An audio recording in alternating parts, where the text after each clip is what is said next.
Dearest gentle listeners, you are listening to the Ladies Bridgerton, the talk of the ton. We are your effervescent hosts, your neighborhood-friendly Kiwi, Tash from Middle-earth, New Zealand. And Patty, Regency romance enthusiast, whose current chapter of her story takes place in Ohio. Settle down onto your favorite settee as we delve into the lives of the elite and illustrious ladies, lords, and royalty of the Tom. This Bridgerton podcast is two friends talking romance, symbolism, Easter eggs, and deep diving into the connections of our favorite characters. This podcast covers both book and TV series and therefore will contain spoilers. Dear listeners, today we begin assessing our pupils as they navigate a world where they are trying to distance themselves from each other. Can Colin keep away? Can Pen rise from the ashes and survive the treatment of the Ton? And why do I wish we had gotten a Cressida and Pen fight scene like Laura and Nellie from Little House on the Prairie? I would have loved to see them come to slaps and blows, and Colin, Debling, and Eloise try and get them separated and calm before they draw attention to themselves from the crowd and the queen. Do we make it to the balloon and Colin's love of sweet treats? Your guess is as good as mine. Why does this sound like an intro to Dragon Ball Z? No, I've never seen Dragon Ball Z. Even the fight scene. Can Colin keep away? No. Like the way that you put the questions in is like an intro to Dragon Ball Z. Pick the nerd in the group. Well, I just want to be like, on our Okay, now we must make haste into today's episode.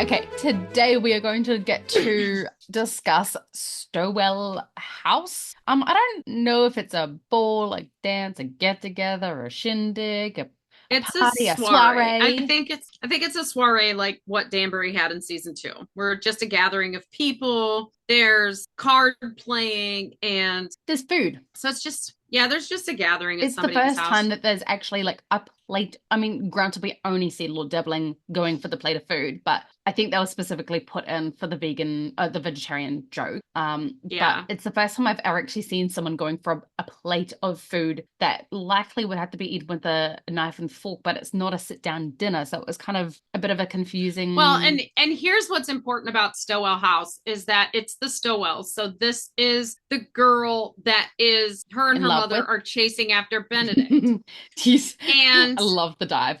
They have their prey all over their walls. Mm-hmm. So this is a hunting ground. Yes. This is just a gathering of people so that they could attract their prey, Benedict, into their home. That girl is more than ready to mount Benedict, and I understand. But it's completely, it's like they laid a trap, as I do my air quotes. They laid a trap to get Benedict in the house. And I think Benedict, like, I don't understand why he went, to be completely honest. Well, he knows it's Stowell House. No, it's the next event that he goes to search out Lady Tilly. I think, to be completely honest, I think the reason that he goes to these events is purely as the head of the family, because Anthony is gone, that he feels the responsibility to escort Francesca while she's on the marriage mart. Well, and maybe not escort, but he should be there in case she finds somebody so that he can play the Anthony role. Yeah. And I also think because he walked in with Eloise, I think his intention was like he's the brother escort, right? Yes. And then he sees that they're eagle-eyeing him and he's like, I'm not here. he like walks in and like the two not girls, they're not girls, there's a girl and a mum, but like they look at each other like, yes, our prey. They elbow each other. Like they elbow and he's each like, other. I gotta get out. I gotta run. I gotta hide. Penelope, do you have any good curtains to hide behind?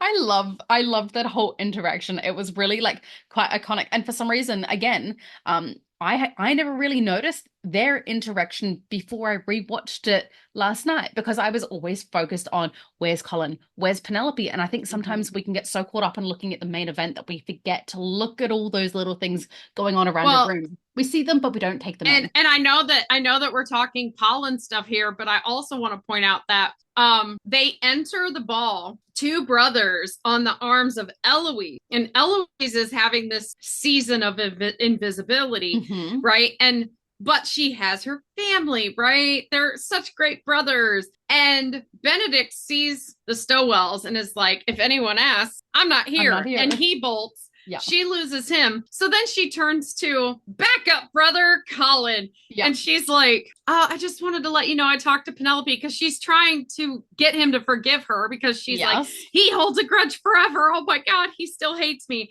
And he turns to her and he's like a junior high school kid. And he's like, you did? What did she say? And she's like, well, I told her I apologize for the rumor getting out. And he's like, oh, great. Thank you. Bye, bolts. You know what the funny thing and is? She's left alone. I actually think that scene goes the same way, but I put it in my notes that I feel like it cuts Eloise off and excuses himself specifically because he realizes that when she explains, I went over there to apologize, he realizes, oh, of course that's what she was thinking about. What an idiot I am. I was thinking that. Yes, that I almost revealed myself. I nearly showed my own cards and now I need to bolt before you can see them. You know, they're reflected in my glasses. You're going to notice them if I stay here any longer. But ultimately, in her season of invisibility, she is left alone. She is now entering this event by herself.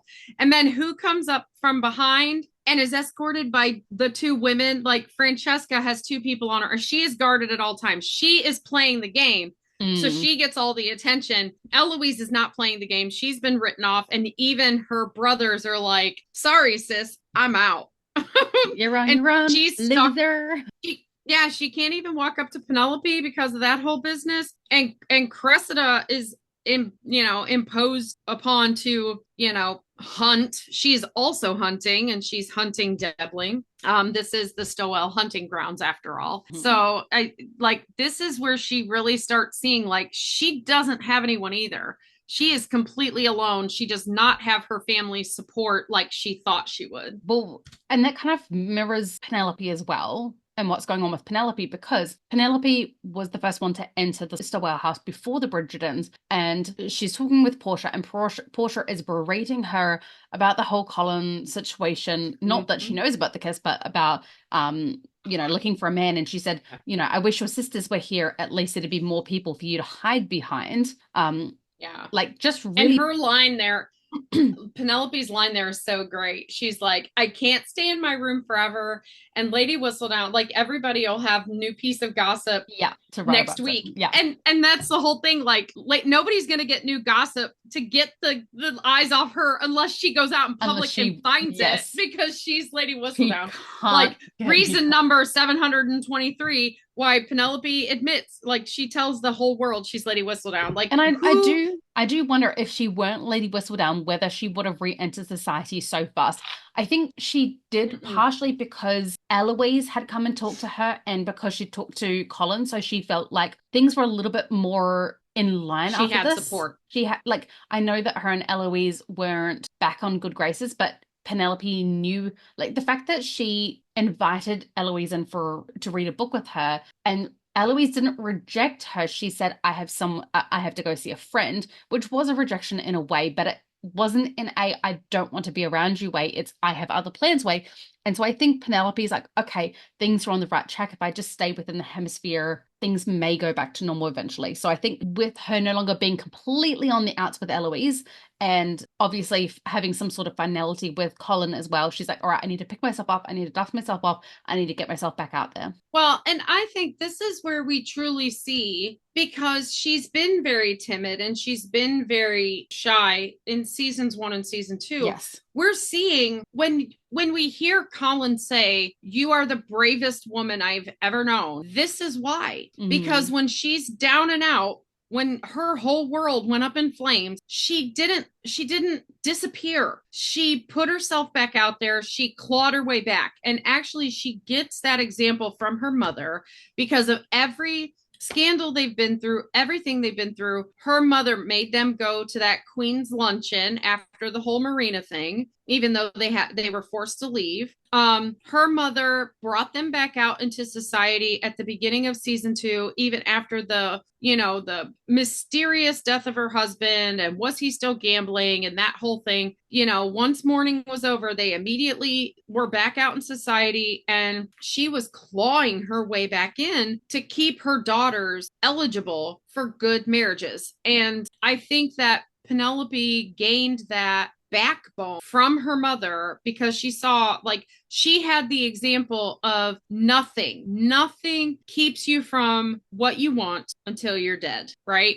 Like, Portia would never give up on her girls finding good matches, would never give up on having a good standing in society until she was cold and in the grave. She would fight until her dying breath. And Penelope is very much the same because Whistledown is her life. I think and you need to put a caveat to that it's Prudence and Philippa that she would fight to the end. She never even once even tried. Well, that's the thing. I don't think she ever considered Penelope after the lowest in society, like an untitled, a second, third son even. She could have gone after anyone to try and marry them off to Penelope. It's not like she had to have unrealistic expectations of marrying her off to a marquis or a duke or an earl. But she could have found someone, but she did not believe Penelope had that ability to find any sort of love, which is what really grinds my gears. And as I've been thinking about it, though, I almost wonder, did she not think Penelope had the ability, or she doing like in the books, wanting her to be her nurse in her old age? Well, there's that, but I also think there's another twist we're not thinking of because she did put all the girls out. I mean, we know that Prudence was out ahead of time because Bessie Carter said so in an interview that she went into this like this was her third season, blah, blah, blah, blah, blah. But she forced Penelope out the same year that Philippa was out. And I think she had unsuccessfully managed 2 seasons with Prudence that I think in that first year, her hopes was to just get them all out there and, throw all the darts against the wall and hope something sticks. But I think like her goal was to get the hard ones, Prudence for being so cold and unfeeling, and Philippa for being so simple. And I think she did think that there might be a possibility for Penelope, but because the other 2 girls had the looks, they didn't have the personality, they were going to be tricky. And she put Penelope out there kind of as a decoy to make the other sisters look better. Which is crazy because Penelope is stunning. Right. But she also has her own. Most of the time, people's thoughts about you are really their own stuff. And like we said in the last time we talked about Portia and Penelope, we think Portia she has her same, what are you laughing at me for? My dog is like... You're laughing at the dog. It's 23 minutes past my dog's dinner time and she's acting she is wasting away and dying. She's like dying. Snoopy. She's gonna come in with her bowl, like she's gonna smack me. She's gonna smack me if they have with it. So at this point, I think I need to go feed her because she's starting to bark. And she's pause. Go feed her. Right. On an even funnier note, no, she was not waiting for her food. I mean, yes, she was. She had jammed herself between the 2 couches, a gap that is only big enough for her tiny little body to fit in. It is so small a gap. It is just enough room for your arm to reach down and pull up the lever for the recliner to work. And she somehow jammed herself in that gap again and was stuck. The key word being again, because she did it yesterday. I wonder if she just wants my attention, so she's just like jumping into the hole willfully. Oh, dogs. She's a little autistic dog, and she wants the pressure of the 2 sofas giving her a hug. Saying, I don't even know. She is. We were talking about Penelope and Portia and how she was basically using Penelope to cushion and make the other girls look better. And that's not really my thought process. I just threw that in there. But I think she decided to throw all the girls out there. And then because Lady Cowper said, maybe you shouldn't. You're going to have 4 girls out there. And then she watches Lady Bridgerton only doing 1 daughter at a time. And that's really, think about Pride and Prejudice. All girls are out when the older are not yet married. Yeah. So I think she did it. impulsively and then was like, maybe that wasn't the best idea. So then she kind of just focused on the older girl. But by the time she had the time, Philippa got married focus before on Prudence, which is like that was back then was seen as like a real embarrassment to Prudence. Right. And by the time Prudence gets married, and think about what Portia had to go through at that point, because the whole engagement with Jack fell through and she had to hurry up and find someone to marry her off. She was probably exhausted and was like, Penelope who, you know? It reminds me of in How You Met Your Mother when Barney, he goes to weddings and he's like, there is no one more desperate than a girl, an older sister whose younger sister has just gotten married and she's approaching 30. And I think that, Portia went through all of this, but I also think she had figured out how to manipulate Prudence the most because she wanted to be able to control, like if Prudence became the new Lady Featherington, she wanted to be able to control everything still. And I think she also kind of knew how to manipulate Philippa and at least the two of them together to compete, but she couldn't really manipulate Philippa.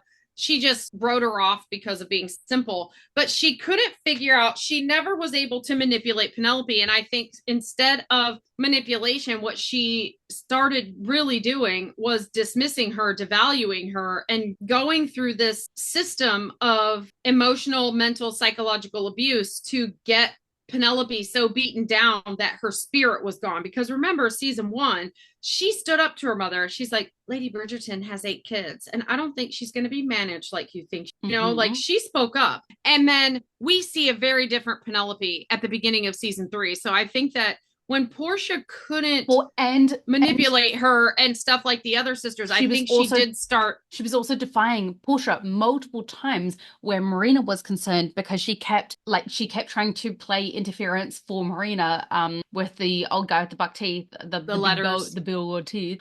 She was trying to play interference and Portia's like, get out of here. And she's like, no, I think I'll stay, thank you. Yeah. So I think that when Portia couldn't, her normal tactics she used for other daughters didn't work, she started beating her down and killing her self-esteem, killing her spirit so that she could be malleable and controllable. So what we see in season 3, where she's really, really horrible to her, more so than she really had been, because she was like, in season 1, you could almost play off like she was overwhelmed with having everybody out there and having to deal with Marina's pregnancy. And then in season 2, she was trying to navigate, how do we keep being in society when we're completely broke? Right. We have no access to the money because there's no Lord Featherington. And you can see in that moment, like there's moments where like she's introducing the 2 daughters to the Duke in season 1, and she kind of looks around like Penelope's not here. And then in season 2, when people are, the queen is figuring out who's going to be a diamond. She didn't even think about Penelope when introducing to the Duke. Like, these are my daughters. No, you see her, she kind of looks like I'm missing one.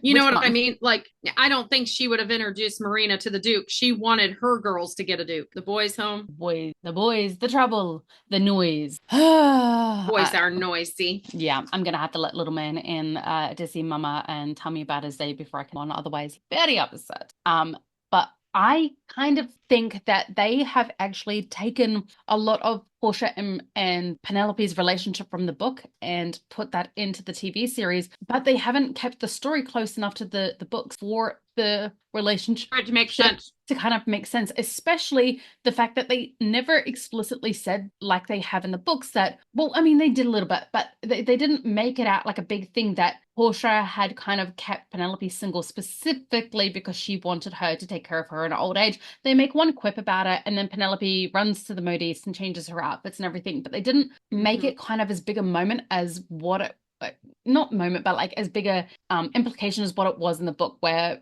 because but the reason it was such a big deal in the books, and the reason it was such a big deal in the books too, is because Lord Featherington was already dead. Yes. So because he was already dead in the books, she knew she was going to need someone to care for her. She had dedicated her life to her daughters, and she had 4 daughters. So Mama! Ezra. Sorry for that brief interminutes. My little boy just got home from his day outing with Daddy and Granddad. His granddad he's one of those freaks that likes the outdoors and grass. Just gonna play in this episode. Well, and I was saying that. Oh, Yeren Hard just shared something. Yeren, what you got for me? Free cast National Theatre. Portia, it was it was made more sense in the book because it had been so long and Lord Featherington was dead. And Portia knew she would need someone to care for her in her I old think age, right? maybe Erin might be doing something, which is Year and Half. For those who aren't aware, is going to be our new Sophie Beckett for season 4. She just posted something about some kind of theatre piece that maybe she's in. That's why I was like, "Ooh, what is she posting? Is anything Bridgerton?" But it doesn't play into the show that she's going to care for her for the rest of her life because she is still so young and Lord Featherington's only been gone a year. And there's a possibility of, like, in the books, they were not titled. So finding a new titled person didn't mean as much. Yeah. But in the show, it does. So as soon as there is a new titled heir, will be able to live how they're supposed to live. So it's not as big a deal as for her to have somebody. A bit confused about the whole titling thing. I know you've explained it, but I think Bridgerton kind of doesn't really explain it. Like, how can Lady Tilly have her title? How can Lady Danbury? How, there's all these different circumstances for certain people, but then such set rules for it's just my guess is that Lady Tilly has a child that is technically the heir, but the child is not living in her home because a lot of children, remember, there are children who are, and we don't see it a lot in Bridgerton, children who are disabled in some way, they would be in asylums. Or if it's a son who is, say, Eton age, because she is older than Benedict. So her child may be like older than little Gregory. So he's at Eton, or, he's away at doing his education and whatever. She's running everything because her child is still a minor. I know they don't explain that or anything, but there's something going on with her solicitor where she's like, you work for me. So there's probably something going on there where she has a child who's an heir and she's dealing with everything and she's keeping the child away because of the way her lifestyle is. Yeah, it was just kind of played out a bit wish-washy. I just got a little bit, but let's go back to Penelope and Portia at the ball. Portia's breeding. You wanted to say more? I just want to say one quick thing that actually was in one of the groups today, and it definitely is worth a conversation. And I didn't comment on it because I knew we were going to be podcasting tonight, and I thought we could comment on it. But since we were talking about the discrepancies with this particular book and the show, and how much, I mean, pretty much all they did was they wrote their own story with the same names, and they threw in a scene in a carriage, and they threw in them standing in front of a mirror and said, it's romancing Mr. Bridgerton. No, it isn't. Okay. Let me chew. Okay, sorry. Okay, so I have a thought. I'm still finishing, but let me finish. Okay. So with all the discrepancies between the show and the book, this one was pretty glaring, and the math ain't mathin'. And I'm surprised I didn't even think to calculate this, but somebody threw out a curiosity question, like, in season 2, when she's negotiating prices of how much it needs to cost and give them. Yeah.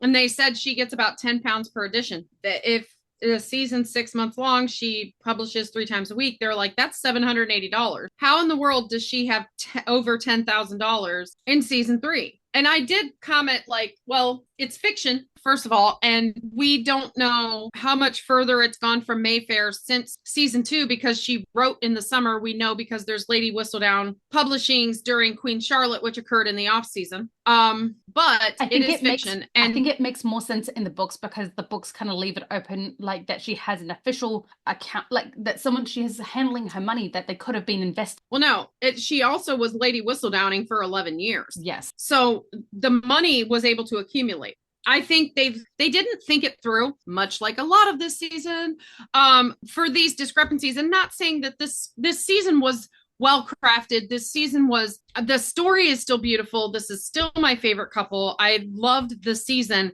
but I think the writing fell short. I think all the rewrites they did were amazing. The Willow scene, the market scene. Sorry, I know. I'm hitting the table too.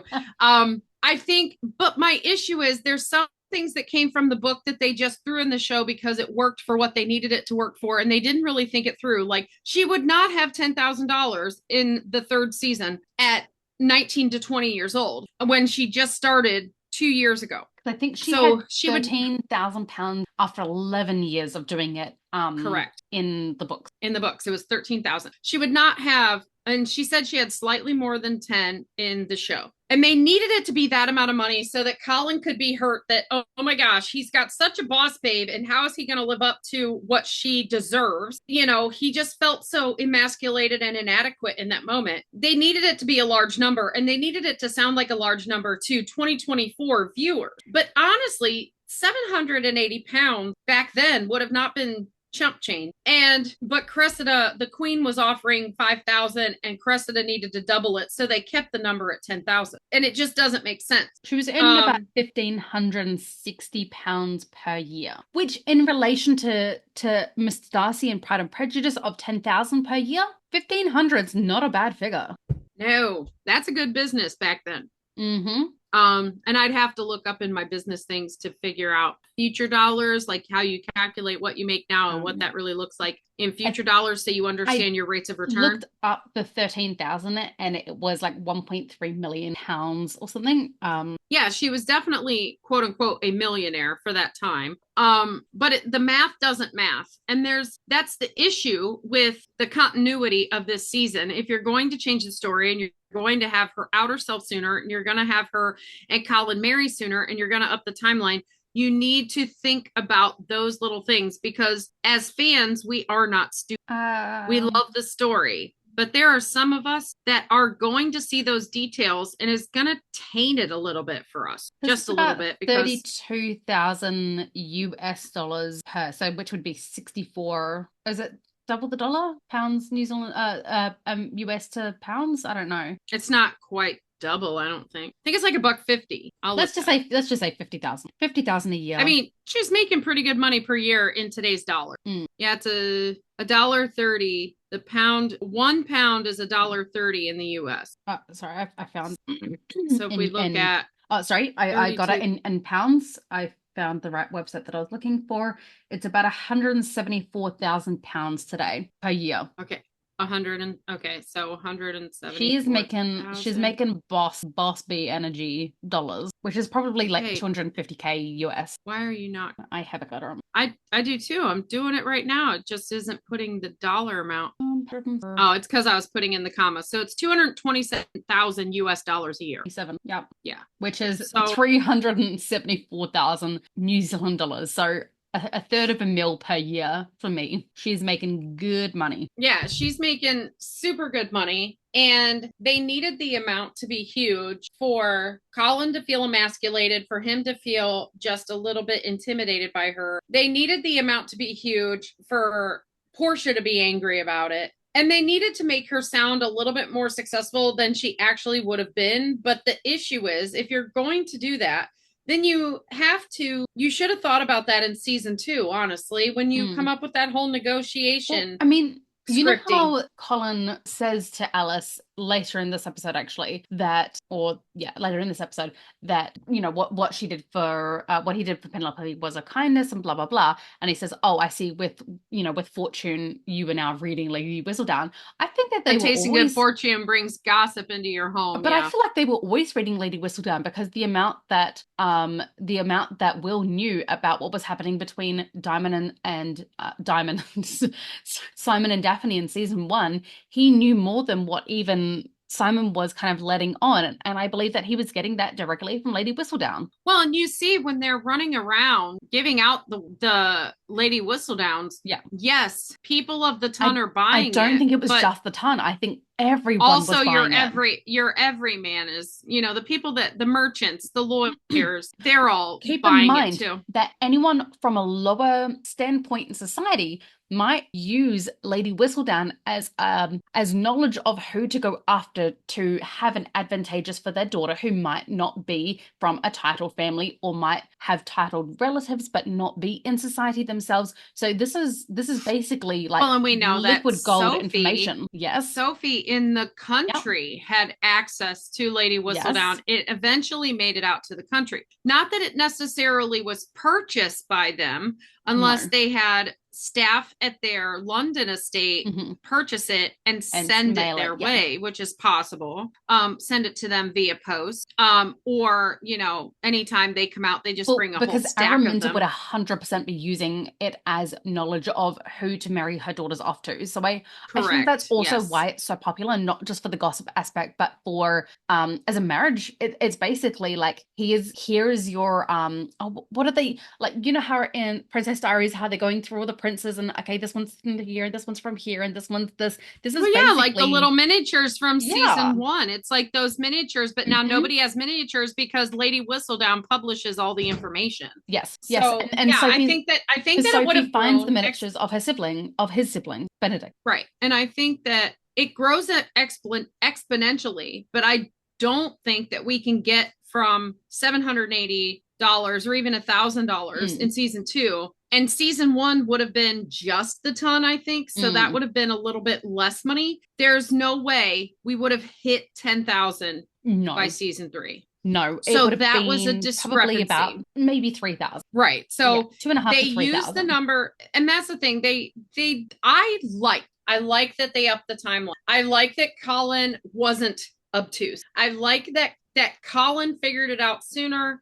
I like that Colin and the way Luke Newton played Colin and the way Nicola and Luke played their relationship in seasons 1 and season 2, that they can give us the belief system if we want it, that Colin has always had feelings. There's just obstacles. And Penelope's always had feelings. There's just obstacles. And then in season 3, it's like, I think I've lost her. I don't think she has the same feelings anymore because they were separated and not talking. And it could create this drama. Like there was enough drama created that you didn't need to add in all the drama. We didn't even need a $10,000 figure. Did we need Cressida to play? I think that Penelope needed to be able to pay the figure on her own. Colin needed to know that she was capable of taking care of herself because that big fight that they had the night before the wedding, he needed to know that she could take care of herself. She could pay it on her own, he would be wanted enough to take care of just as her. he is. Yeah. I mean, I think that's why they did it. I get that. And I think they still could have played it out because in the book, Lady Danbury only asked for $1,000. I think the Queen could have asked for $1,000. And then if she's doubling that, it's $2,000. But I think that they were so focused on 2024 viewers. Yes. And what we consider valuable that your everyman viewer would not understand that $1,000 in their time was a lot of money.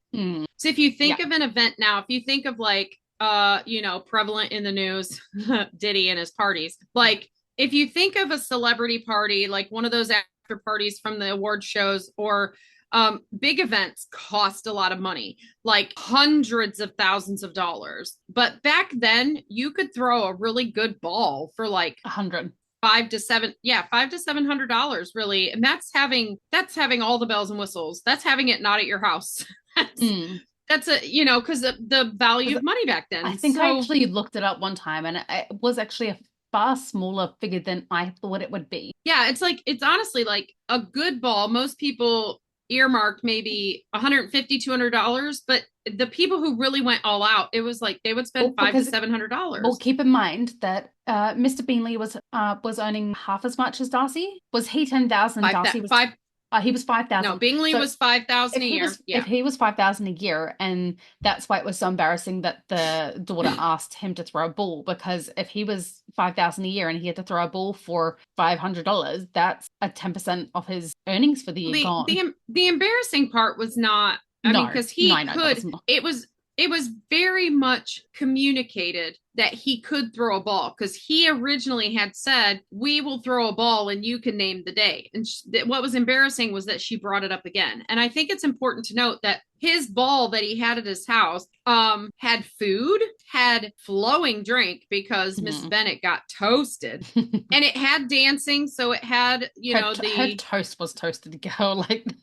She was burnt. She was very toasted. And they had the musicians. There was a lot of musicians. It was a beautifully done ball, and it went until the wee hours. Dawn was breaking when the Bennets left. It went all night. So yeah. And he lets that house. He does not own it. He lets it. So that's rent. So that is going to be even more than, but on 5,000 a year, he could still have that kind of ball. Balls did not cost a lot of money. So $1,000 is a lot of money. Danbury offering $1,000 was a ton of money, and it was a big deal, and people would go after it. So for Cressida to double it for 2,000, that would have been good money, but they were so concerned about the everyman not thinking that was a lot of money that they kept the 10,000 figure from the book. And it creates a discrepancy for me as a, neurospicy person, where if the math ain't math, and it bothers me. So now that's something I'm just going to think about all the time. So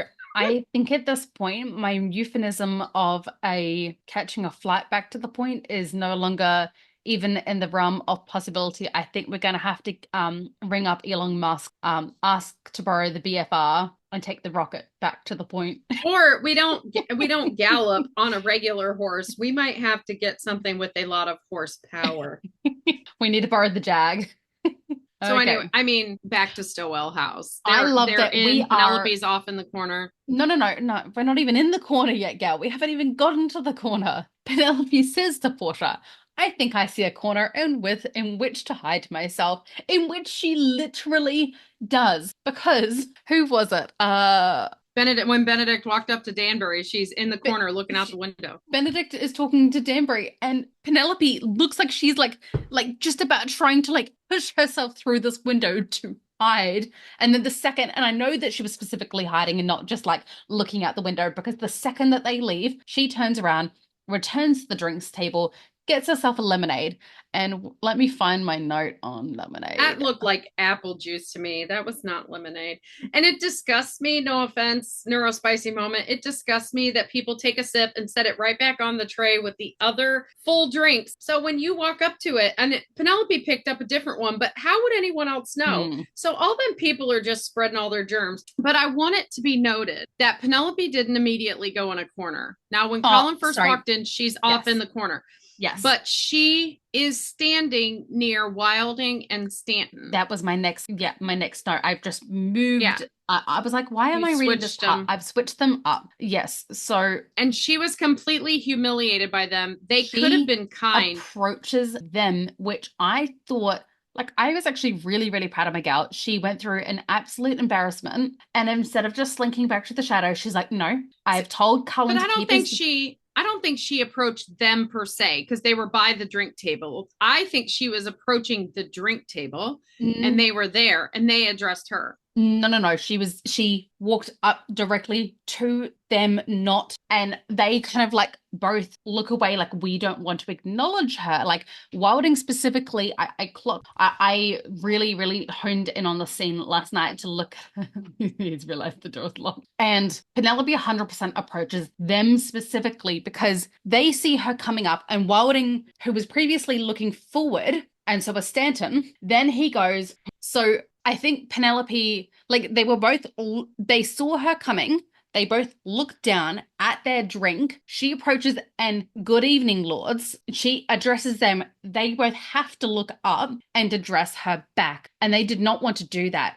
And so Wilding immediately goes on the attack. He doesn't even have any pretense of being kind, being cordial, being a gentleman. He is not a gentleman. And I put Wilding as bad as Fife. I don't think Stanton is as bad. Stanton agrees and he goes along with the joke, but he's not as outwardly cruel as what Wilding is, but he definitely goes along with it. He's a follower. He's a follower. So he says, he questions, are you looking for a new prospect to help you find a husband? And he says it with the nastiest sneer and the tone and an absolute look of disgust in her, who would marry you? Stanton then addresses her and says, good luck in both endeavors, and then laughs as if the thought of Penelope finding a husband is absolutely outrageously hilarious and would never happen. Go on, jazz hands. Jazz away. Imagine it with me, Tosh. Oh, I'm imagining. If you were very close friends with someone and you knew who their friends were, but you didn't know their friend, would you assume their friends were similar to them? She thought that they might have been safe because of Colin. She goes to them because Colin is kind,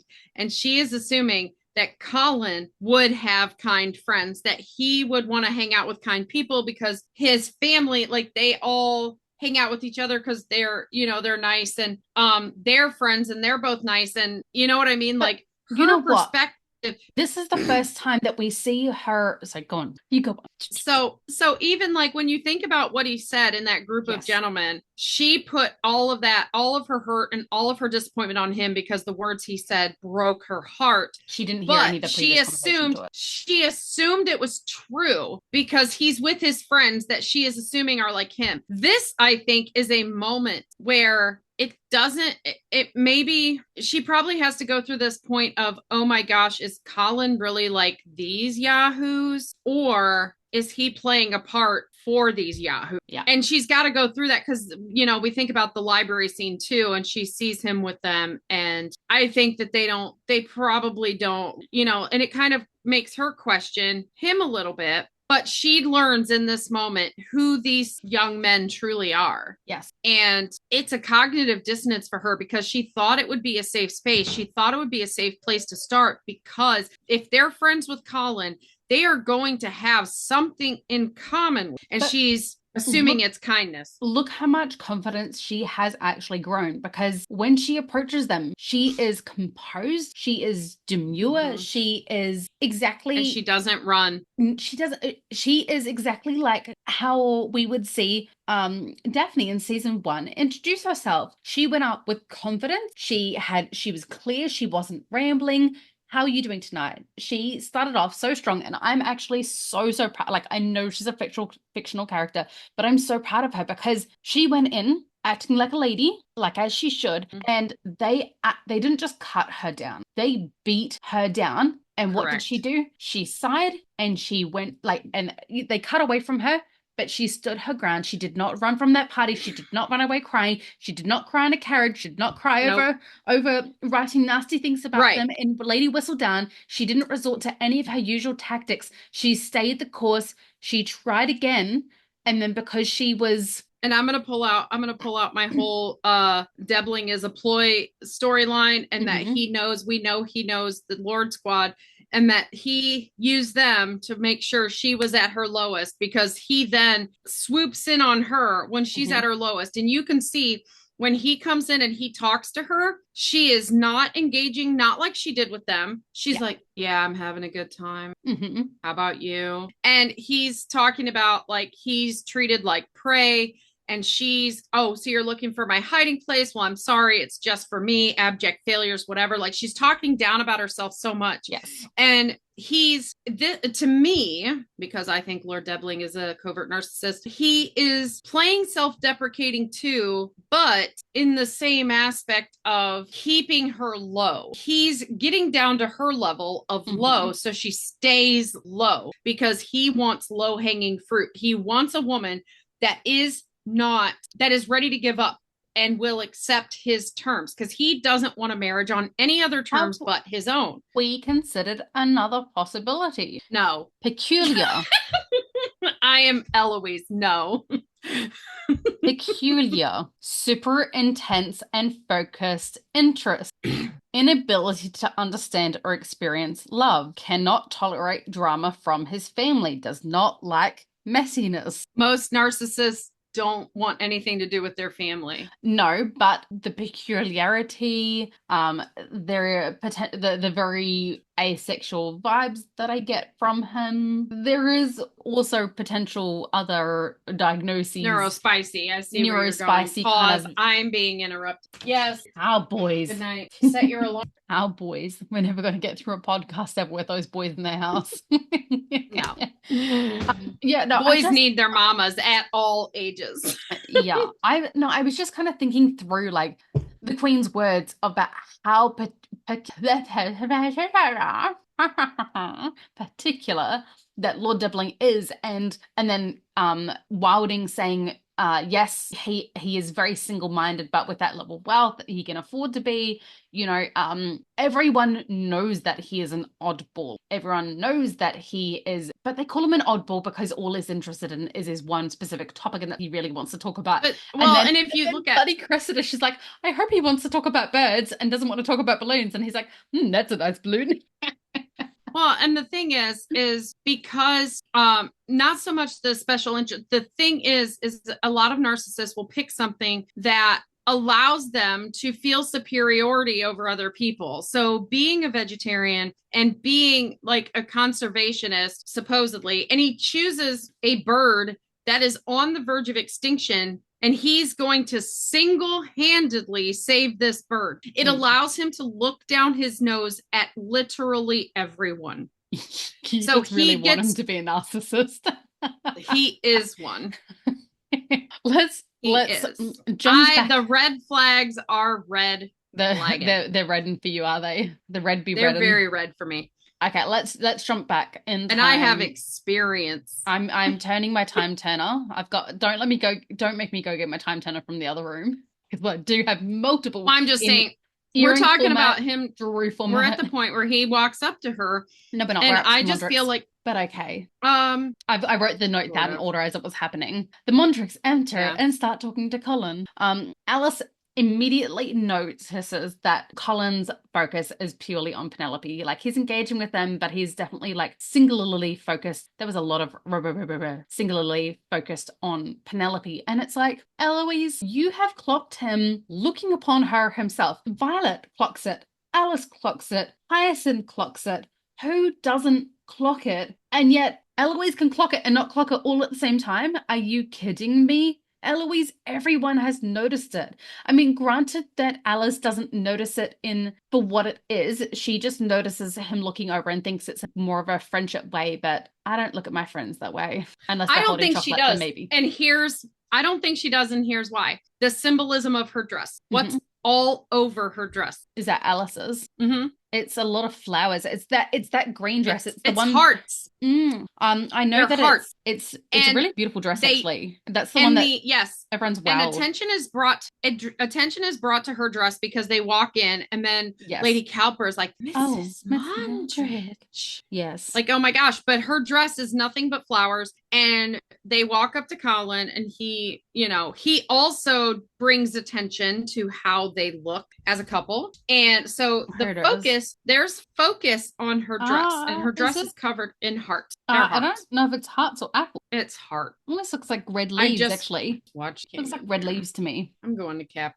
that. Anyway, But I think they draw attention to it. Yeah. Specifically. Well, then the red is so stark against that olive green. Yeah, and then Colin brings it up specifically, and then she goes into her whole. No. Are you assessing your pupil? Are you assessing my pupil? And admits that she's been reading Lady Whistledown. And then she says, what he did was kind and gallant.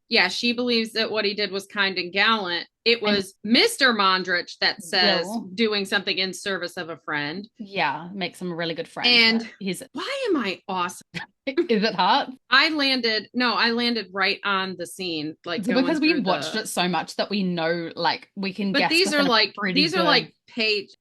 like pages, though. You know what I'm saying? Like, yeah. But I think we've got such a good accuracy of like, okay, it's about 30% of the way through the show. If we click here, it's going to get us to the point.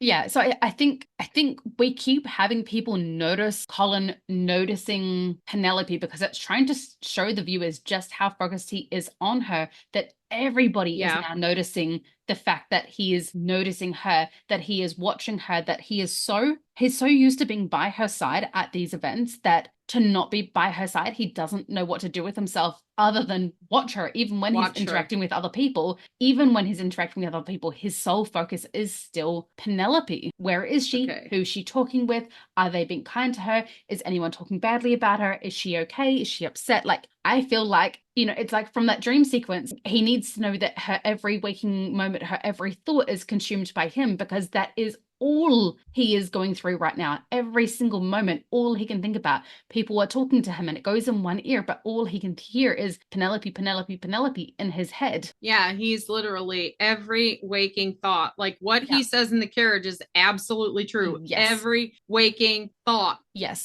And then they might be maybe cherries too, because of there's like this little green vine they're on, but they're in the shape. They're in like I screenshot and cropped. Hey, well, Tell me, I already did my, oh, that is cherries. Yeah, yeah, yeah. I yeah, already but did tell my me they're whole not all heart shaped though. They're Tosh. Every one of them is heart shaped. cherries are sort of heart shaped. Right. They're all heart shaped. And I already did my whole thing about cherries and about the symbolism and love associated with them. Right. Dinner That's what is I'm saying. 5 Like minutes away, Patty. Like we're they're going to be done all in 5 minutes. He's it's hilarious. all heart shaped. And I'm trying to look at her necklace. I'm going. It's quite beautiful. It's quite different from what she wore the first time. Which was a very overdone diamante pearl kind of combo. I actually much prefer this on her because she has a really, really beautiful decolletage, and so I think a more intricate but dainty necklace suits her. And better. I like her collar. Like I love because Penelope went with more I found this interesting that Penelope goes to more adult, yes, mature jewelry. And a lot of her jewelry, when she starts having her own style, is the cute little flowers. Yes. And it's almost because like Penelope she is takes romantic. on, no, I mean like Alice. Oh, like sorry, her yes. home jewelry, her home jewelry is a lot of the little flower stuff like Penelope had. Mm-hmm. And I loved that. I thought that was super cute. Yeah. So our next scene, we've got these are cherries, but they look like even on her shoulder, it looks like a string of hearts. Okay, well maybe we can apply the conversation that I had in I don't even know what episode it was. The episode where I was talking about. Just because because my whole thing is she says all this stuff about being gallant, but then she says she's sure that Penelope will find a husband because of him. Like it's the second time this is said, and I know, but what I'm trying to get at here is remember that that Portia and Alice are connected. Well, I mean the Mondricks and the Featheringtons because they're very much the comparison of the two families. The Featheringtons having been one of the newer families to come to society, and the Mondricks being the newest into society.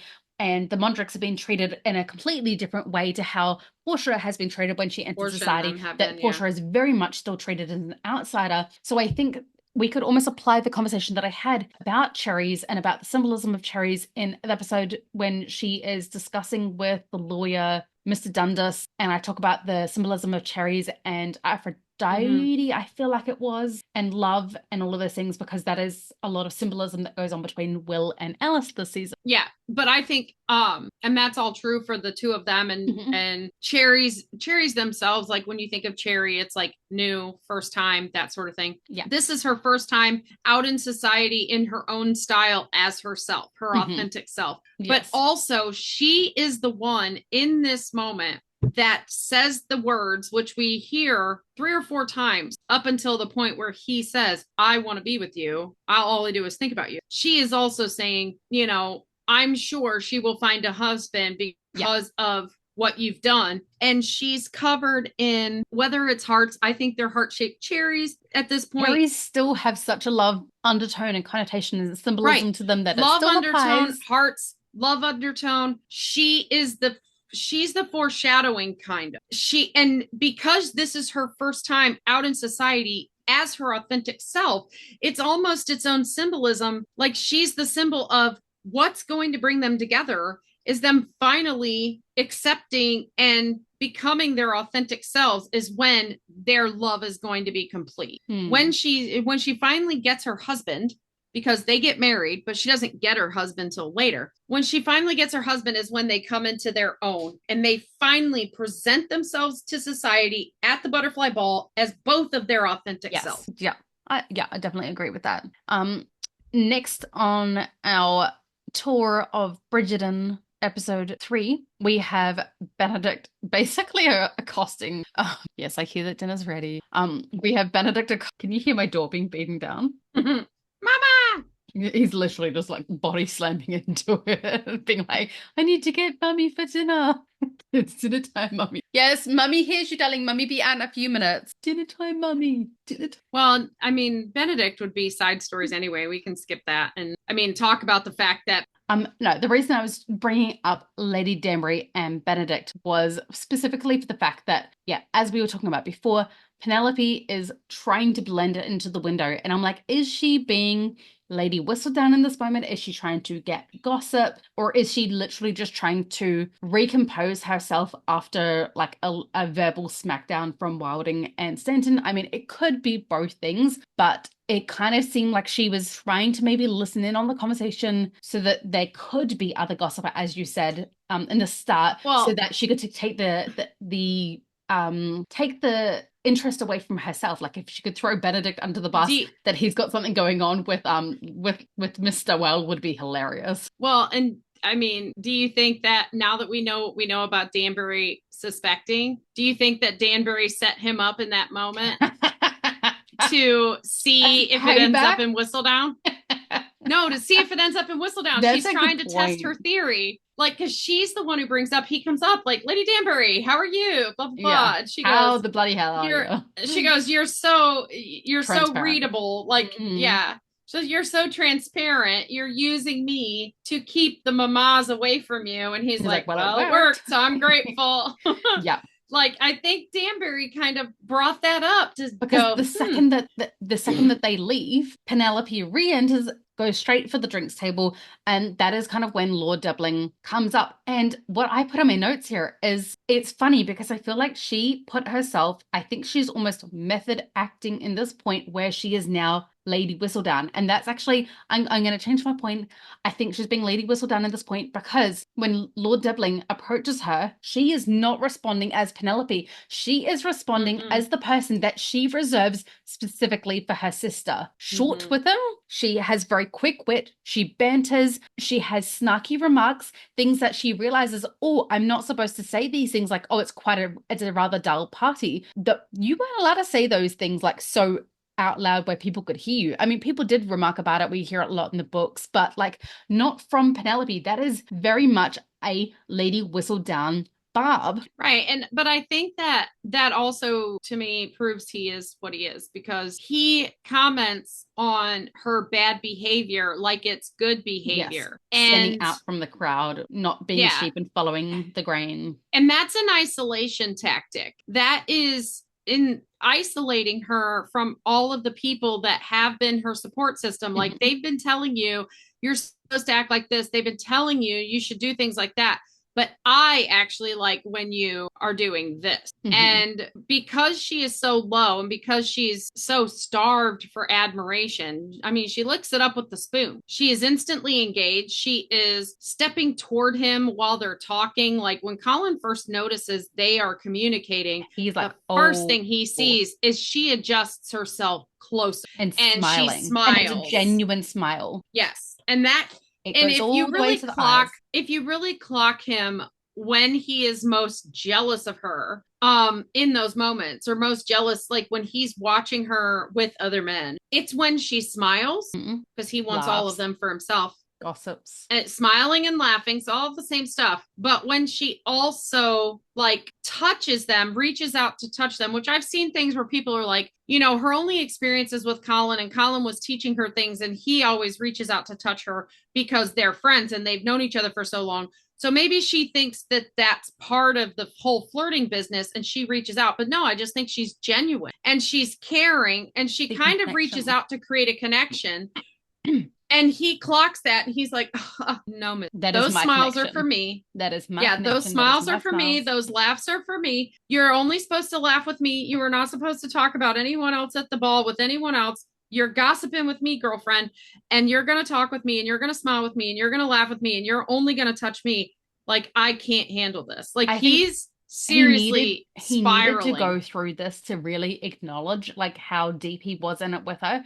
We didn't see him go through any of this with Marina. Marina had all sorts of suitors. She had a literal entire room of suitors chasing after her, bringing her puppies, and he didn't care, reading her poetry. He could not have cared less. He wanted to go and gossip with Penelope in the corner. And I'm going to word it different. I don't think he needed to go through this to understand his feelings for Penelope. I think he's had them all along. No. I mean, like, just how soul enrapturing they are. Yeah.